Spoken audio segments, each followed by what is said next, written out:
ಬಾಲಾಜಿ ಏನಾದ್ರೂ changes ಕಾಣ್ತಿದೆನಾ? Changes ನಿನ್ನೆ short ಏರ್ಸ್ ಇತ್ತು, ಇವತ್ತು ಹೆಂಗೆ ಲಾಂಗ್ ಏರ್ಸ್ ಬಂತು, ಹೇಗೆ? ಹೌದು, ನೀವು ಗೆಸ್ ಮಾಡ್ತಿರೋದು ಕರೆಕ್ಟ್. ಇದು ವಿಗ್ಗೆ.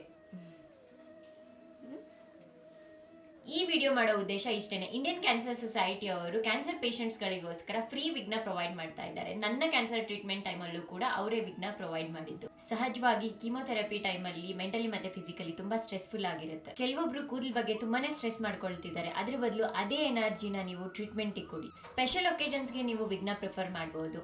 ಆದರೆ ಟ್ರೀಟ್ಮೆಂಟ್ ಟೈಮಲ್ಲಿ ಏನೇನು ಬದಲಾವಣೆಗಳಾಗ್ತಿರುತ್ತೋ ಅದೆಲ್ಲಾನು ಟೆಂಪ್ರವರಿ. ಟ್ರೀಟ್ಮೆಂಟ್ ಆದಮೇಲೆ ನೀವು ಒಂದು ಒಳ್ಳೆ ಲೈಫ್ ಸ್ಟೈಲ್ನ ಮೇಂಟೈನ್ ಮಾಡಿದ್ರೆ ಖಂಡಿತವಾಗ್ಲೂ ನಿಮ್ಮ ಹೇರು ಮತ್ತೆ ಎನರ್ಜಿ ಮೊದಲಿನಗಿಂತಲೂ ಚೆನ್ನಾಗುತ್ತೆ. ನನ್ನ ಎಕ್ಸ್ಪೀರಿಯನ್ಸ್ ಕೇಳೋದಾದ್ರೆ ನಾನು ಯಾವತ್ತೂ ಕೂದಲ ಬಗ್ಗೆ ಯೋಚನೆ ಮಾಡಿಲ್ಲ. ರಿಯಾಲಿಟಿನ ಆಕ್ಸೆಪ್ಟ್ ಮಾಡಿ ಓನ್ಲಿ ಟ್ರೀಟ್ಮೆಂಟ್ ಕಡೆ ಮಾತ್ರ ನನ್ನ ಫೋಕಸ್ ಇದ್ದಿದ್ದು. ಬಿಕಾಸ್ ನಾನು ಒಬ್ಬಳೆ ಅಲ್ವಲ್ಲ, ನಂತರ ಅದೆಷ್ಟೋ ಜನ ಈ ಸಿಚುವೇಶನ್ ನ ಫೇಸ್ ಮಾಡ್ತಿದ್ದಾರೆ. ಹಾಗಾಗಿ ಮನಸ್ಸಲ್ಲಿ ಧೈರ್ಯ, ಮುಖದಲ್ಲಿ ನಗು ಇದ್ರೆ ಅಲ್ಲಿಗೆ ಅರ್ಧ ಸಮಸ್ಯೆಗಳು ಪರಿಹಾರ. ಯಾರಾದ್ರೂ ಹೇರ್ ಡೊನೇಟ್ ಮಾಡಬೇಕು ಅಂತ ಅನ್ಕೊಂಡಿದ್ರೆ ಇಂಡಿಯನ್ ಕ್ಯಾನ್ಸರ್ ಸೊಸೈಟಿ ಅವರಿಗೆ ಕಾಂಟ್ಯಾಕ್ಟ್ ಮಾಡಿ. ಅವರು ಜೆನ್ಯೂನ್ ಆಗಿ ಪೇಷಂಟ್ಸ್ ಗಳಿಗೆ ಹೆಲ್ಪ್ ಮಾಡ್ತಿದ್ದಾರೆ. ನಾನು ಕೂಡ ಈ ವಿಗ್ನ ಯೂಸ್ ಮಾಡಿಲ್ಲ.